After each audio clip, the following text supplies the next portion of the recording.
Good. You, Fraser? Yeah, very well, thank you. Everybody good to go? Yeah. Before we talk about Everton there specifically, I'm sure you were very proud of the reaction following the news from the Hillsborough inquest earlier in the week. Well, it was an incredible boost to the city and I think humanity in general. I think the Hillsborough family support group, they just showed us all the way how to fight in life and how to persevere in that incredible battle of finding the truth, finding fairness and finding justice. And obviously everyone at Everton, we've been just shoulder to shoulder in that journey, and for the whole group and Margaret ahead, we're extremely proud of them and what they achieved just for the city has been magnificent. And now we hope that they can have a bit of closure and everyone can feel a little bit of peace of that incredible tragedy that has been holding on for 27 years until the truth came out.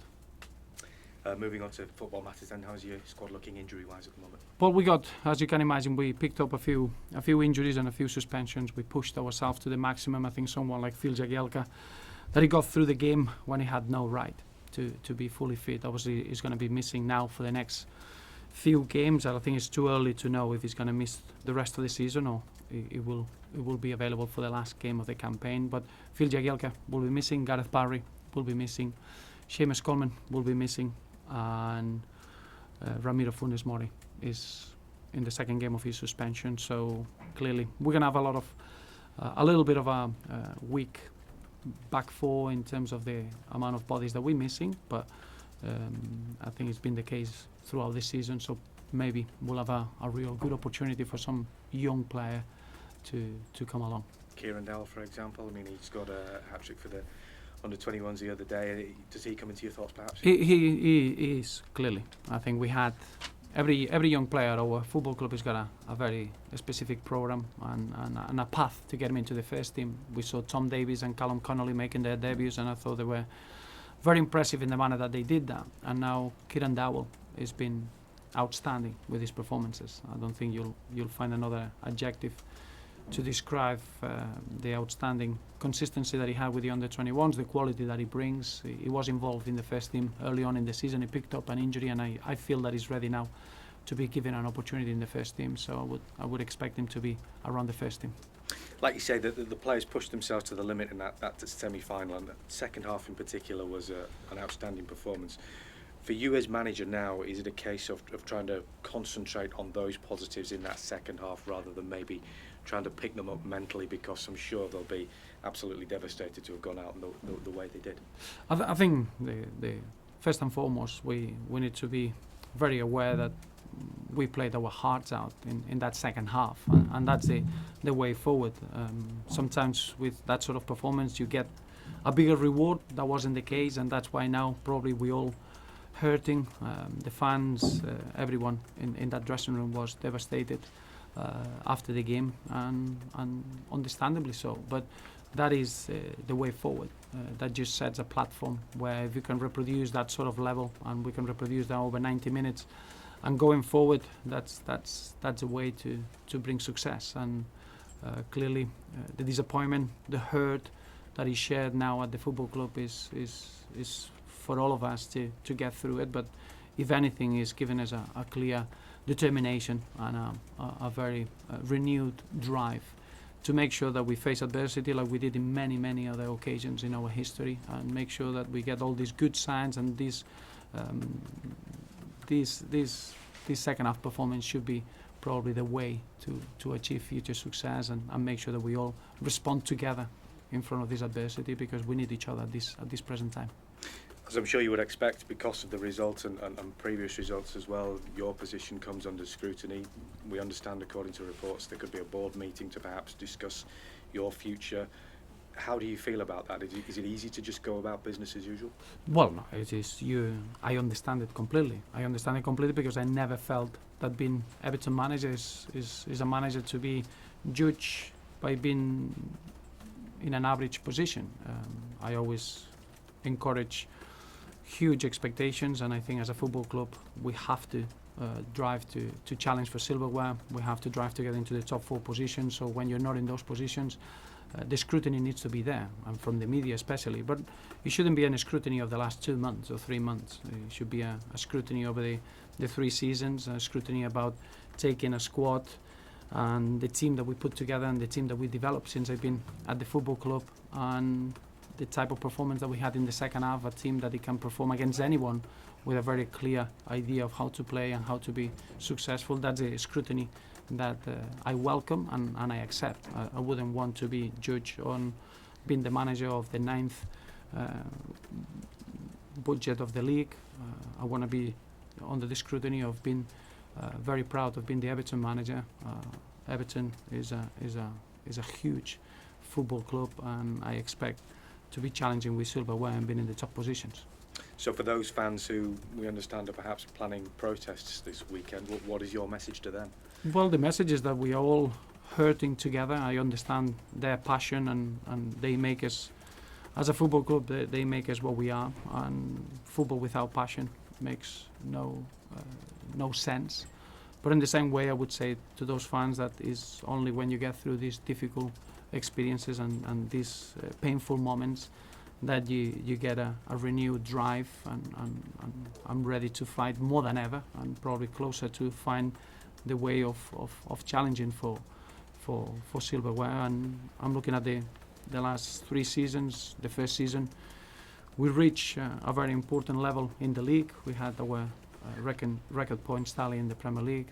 Last season we were the last team in the British game to be knocked out of Europe.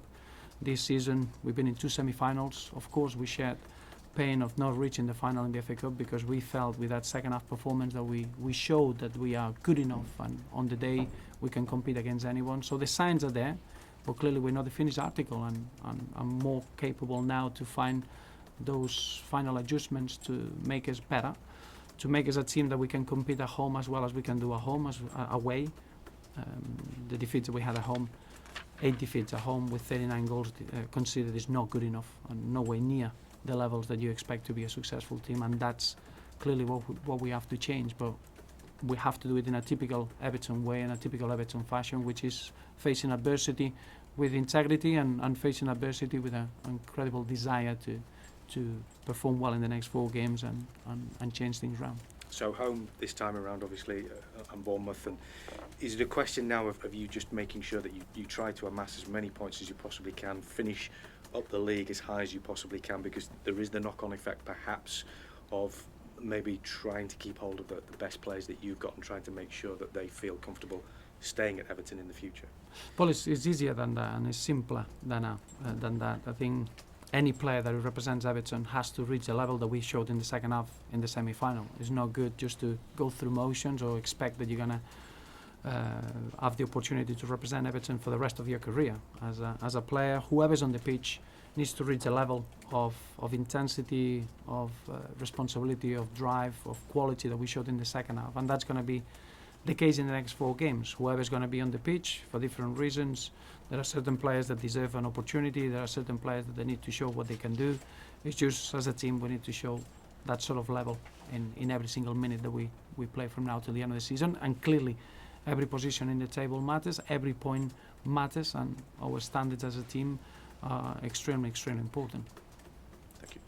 Roberto, what did you say at half-time to prompt that reaction from the players? Because it was incredible change in your players on Sunday. But I think there were different aspects. I think it was a clear tactical aspect that we allowed Manchester United to have too much space on the ball and time on the ball, and we adjusted that. And then the next one was to find ourselves and having just being able to play with that intensity and that tempo and all the good things that we showed throughout the season. It was the time to show it. It wasn't a time to feel sorry about ourselves. It was a time to understand that we were Everton with an incredible support. I think the support that we had at Wembley was one of the best that I've seen in a football ground, and we feed off of that, and we played with freedom. We took off the handbrake, if you want, and all the good things that we have as a team, they showed. And I think it was a combination of emotions and feelings that we were able to express it in that second half. But clearly, that's a way to go forward, and that's what we should be. and that's what we've been building over the last 3 seasons, to be able to go to Wembley and play eye to eye against a team that is built to win titles and win silverware. And I thought the performance in the second half was good enough to get us through.